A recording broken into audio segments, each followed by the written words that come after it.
Na Zoom Congo Plus, zoomelage toujours. Mbote na bino balandi ya magazine Zoom Congo Plus, ngai falon kadima na zane sewe kupoza telebino édition ya mokona lelo. Na Zoom Congo Plus, zoomelage toujours. On peut faire les mêmes choses avec toi. Moi, j'ai tiré la tête à Stabol. Il s'appelle le Dieu des miracles. Grand événement à Kinshasa. Bien-aimés dans les seigneurs, écoutez. Pour ce mois de mars, l'Éminence apôtre Tamboulo Koki et l'Église Camp du Christ organisent une grande campagne d'évangélisation et conférence de leaders à partir du lundi D au dimanche 8 mars 2020 à retenir.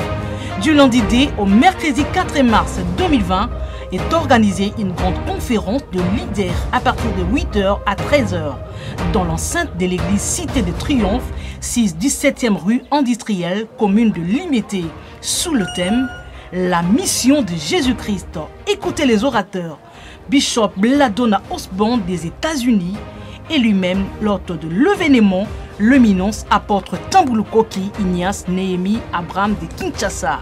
À ne pas oublier, pour ce mois de mars, mois dédié à la femme, une grande journée spéciale de femmes est organisée à partir du mercredi 4 au Cité de Triomphe, 6-17e rue, commune de Limité, quartier industriel, de 15h à 18h. À ne pas manquer, pour ce même événement, une grande campagne d'évangélisation, Jésus-Christ est le même hier, aujourd'hui et éternellement, est organisée du lundi 5 au samedi 7 mars 2020 dans la commune de Ndjili, précisément au terrain Sainte-Thérèse à 15h. Habitants de Ndjili, Lemba, tout Kinshasa, voilà pour vous un événement à ne pas manquer et surtout pas rater. L'apôtre Tamboulo Koki invite tous les malades, prisonniers du diable, de venir expérimenter la puissance de son Dieu qui était, qu'il est et qu'il sera. Et pour clôturer l'événement, un grand dîner est prévu pour le dimanche 8 mars 2020 à 18h avec les hommes politiques, ecclésiastiques et autres. Note bien, votre participation nous sera la bienvenue. $100 pour singleton, $150 pour couple. Cordial, bienvenue à tous et que l'Éternel vous bénisse. ICT, bon Zambé toujours. Tozali awana le patriarche Papa Nabiso Tamboulo Koki ou azali vraiment na milulu monene abungisi na ile tosora moi minute moke apé ça ba lumière. Bonjour papa. Bonjour. Ba imboka ba kolanda yo ba ni ba ye ba mabungisa nini kozana ngo pona bana na Nzambe. Eza boye. Mboka na biso Congo ezoyamba ministère munene oyo esala biso nyonso soki Tamboulo Koki azalelo aidina bala et puis Osborne. Donc tokobosana ba kombo wana te. Mwana azoya aza mwana ya papa Osborne aza âgé de 72 ans. Aza mwana ya mwasi. Na yebi ke na mboka polémique eza Moïse azalaki na bana. Na batu bazosala na ye. Bazali kokufa bana bazotika. Mais wana boteika bana ya basi. Moïse alobi non. Pona bango il faut bazwa likabatata na bango. Mwana wana aza moko la dona Osborne. Babota ba mibale ya mbali ya kufa. Azoya na ministère na ye awa na mboko. Toyamba papa Osborne 2 fois na Kinshasa. Na Lubumbashi partout. Awa na 2002 akoma kibiso. Maintenant na 2020 boyebi bino moko siko 2002 2020. Moi naye azoya donc ministère Osborne ezoya.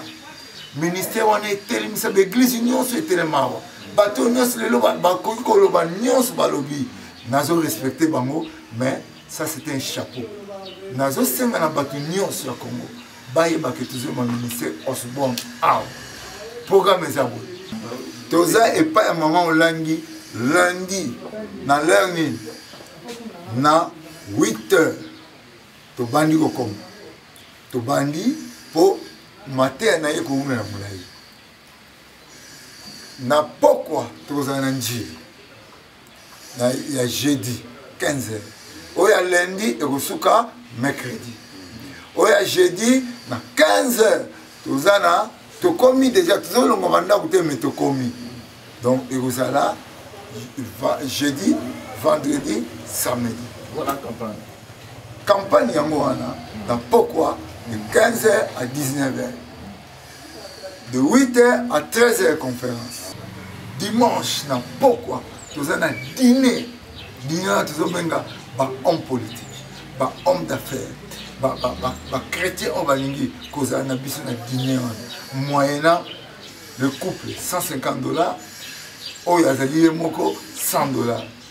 Au plus vite dans Cité de Triomphe tango zoya ou bien on trouver ba bureau na biso ba ko kotala makambo ya biena tozana place muke donc to si ça makambo na avant na bengi ba congolais nyonso mboka na biso eza na besoin bo asambela pona yango na bengi ba congolais nyonso mboka na biso eza na besoin to sambela pona yango ezo tambola bien mais eza na besoin tambola sous meilleur to kumisi nzambe.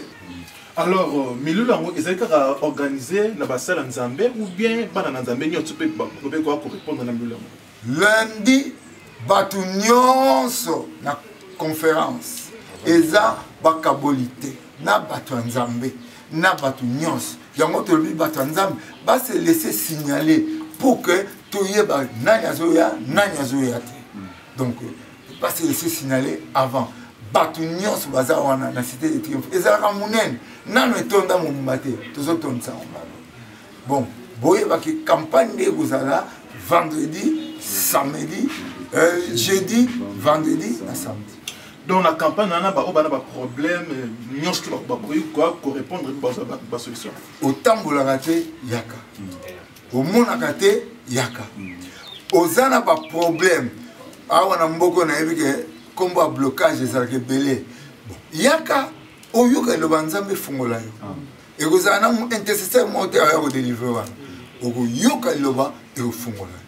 Donc ndenge papa azalaki mwana pe azape na capacité wana ngana koloba boye tango nyonso Eli azalaki Élise asalaki miracle koleka Eli échangeaka te ba Paul na ba Pierre basalaki miracle koleka Jésus ya Jésus tokotanga ngo ti kuna ya Paul tokotanga ngo te ya Pierre kutu tokotanga ngo te ya tambuluko tokotanga ngo te ya te elos bon tokotanga ngo te